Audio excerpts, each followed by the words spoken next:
When I was a child, an old family friend, Lisa, told me a story that has never left me. It wasn't just a story, it was a warning. A lesson wrapped in cold, lingering fear. Even now, all these years later, I still get chills when I think about it. Lisa grew up around the same time as my parents, so this took place sometime in the early 1980s. She was in her mid-20s then, kind-hearted, always willing to lend a hand. That's just the kind of person she was. And maybe, that's what saved her. She was driving to the city that day, a 2-hour journey from her quiet little town. The sun was high, the road stretched endlessly before her, and the world felt open, safe. Then she saw him. A man, walking along the side of the road, his thumb extended in that silent request for help. Lisa, being the generous person she was, pulled over without hesitation. She rolled down her window, the warm air rushing in. "Need a ride?" she asked with a friendly smile. The man nodded. He was polite, though a bit reserved, his face unreadable. "If you're headed to the city," he said. Lisa smiled again and unlocked the door. "Hop in." He tossed his bag into the back seat, buckled up, and off they went. The drive was easy, their conversation light, talk of the news, mutual acquaintances, the simple things in life. Lisa felt at ease. He wasn't a threat. Just a man in need. Halfway through the trip, they stopped at a roadside diner. Lisa, in her usual generous way, insisted on paying for his meal when she saw him hesitate over the menu. She noticed the flicker of discomfort on his face, the way he stiffened slightly, but he accepted in the end. They reached the city without issue. As he stepped out of the car, the man turned to her, his face unreadable once more. "Thank you," he said, his voice laced with something unspoken. "For everything." Lisa waved it off. "No problem. Stay safe, all right?" He hesitated, then asked, "Can I call you sometime? Just to check in?" Lisa, thinking nothing of it, gave him her number. It felt good to help someone. But 1 week later, when her phone rang with an unfamiliar number, the moment she answered, something in her stomach twisted. It was him. But his voice was different this time. Tense. Urgent. "You should be thankful you were so kind to me."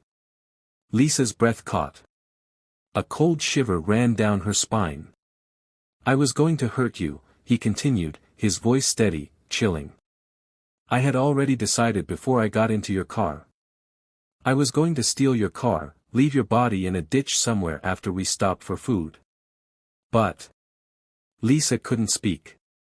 Her throat was tight, her fingers numb. "But I couldn't do it," he confessed. "You were too kind to me. I don't think I could have lived with myself if I had hurt someone like you." A silence stretched between them, suffocating, heavy. Then, his final words. "Please, Lisa, never pick up another hitchhiker." And just like that, the line went dead. Lisa sat there, the phone still pressed to her ear, her mind a storm of disbelief and horror. She immediately tried calling the number back. Nothing. Just the hollow, empty voice of an automated payphone. He was gone. To this day, she never learned what became of him. And me? After hearing her story, I never once questioned it. I have never, and will never, pick up a hitchhiker.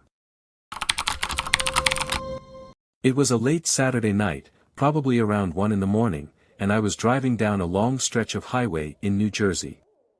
This road, mostly surrounded by dense woods, was the quickest route back home from town.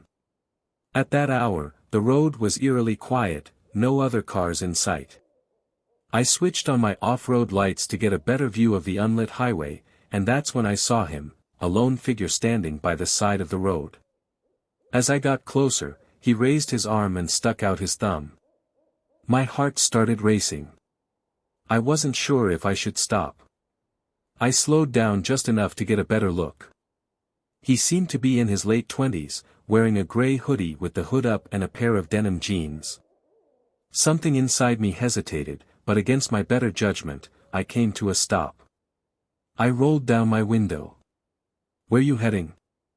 I asked. "Just up the road," he responded in a quiet, deep voice. "Hop in," I said. He opened the door and stepped inside, but when he tried to close it, it didn't shut all the way. The doors on my Jeep were tough to close properly. I explained, "The door didn't shut all the way, just open it and slam it hard." What unsettled me was his reaction. He just sat there, staring straight ahead. After a few long, awkward seconds, he turned his head slightly toward me, silent, unmoving. Another few seconds passed before he finally reached for the door and slammed it shut. At that moment, I knew I had made a mistake. I pressed the gas pedal, wanting to get this ride over with as soon as possible. The speed limit was 55, but I was doing 75. The silence in the car was thick, almost suffocating. Trying to break the tension, I asked, "So, how far did you say you were going?" There was a long pause before he finally muttered, "Just a few miles up." I glanced at him briefly, only to notice that he had turned his head to look directly at me. His stare was unwavering. Cold. For a full mile, he didn't stop staring. I kept my eyes on the road, pretending not to notice, but my pulse was hammering in my chest. Then, in the same eerie monotone, he finally spoke again. "You know, I've been thinking about ending it all." I stiffened. He reached into his pocket and continued, "I've been carrying this knife with me for weeks now, just wondering when the right time would be." With that, he pulled out a large red knife and held it in his lap. I felt my stomach drop. "Put the knife away," I said as calmly as I could, though my voice betrayed my fear. He ignored me. Instead, he lifted the knife slightly and spoke again, his voice emotionless. "Pull over next to that sign." I had no choice. I slowed the car and stopped near a speed limit sign on the side of the road. What happened next still haunts me. He rolled up his sleeve, revealing several deep scars on his forearm, self-inflicted wounds. Then, right in front of me, he pressed the blade to his skin and dragged it across, creating another fresh cut. A deep, satisfied moan escaped his lips. I knew I had to get away. Summoning every ounce of courage, I said, "Listen, let's get out for a second.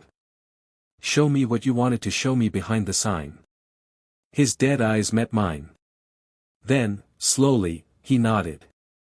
The moment he stepped out of the Jeep, I slammed my foot on the gas and tore down the road, leaving him standing in the dust. I didn't look back. I made it home in 10 minutes, shaking uncontrollably. I felt sick to my stomach, but I was alive. I don't know what would have happened if I had followed him behind that sign, but I'm sure of one thing, I'll never stop for a hitchhiker again.